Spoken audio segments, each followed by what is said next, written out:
बात बताओ तनी आज की हमके कल जाए को दवाई करावे तो हमारे लगे पैसा नहीं बढ़ता, एको पैसा नहीं बा।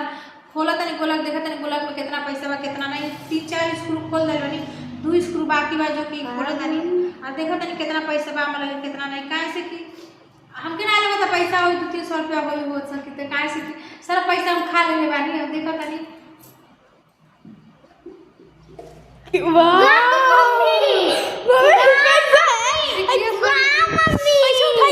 कितना पैसा है तो देखिए इतना पैसा है, मुझे लगा कि इसमें पैसा नहीं होगा।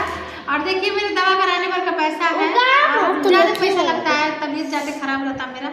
देखिए इतना पैसा, मुझे लगा पैसा नहीं है और बहुत खुशी की बात बा, दुख की बात रहा, खुशी की बात बा कितना पैसा मेरे ब्लड में भरल बा। और यही से है देखिए जो कि लकड़ी हम गोलक ऑलरेडी बनवा दिल बनी, लकड़ी गोलक और ये राय डाले नहीं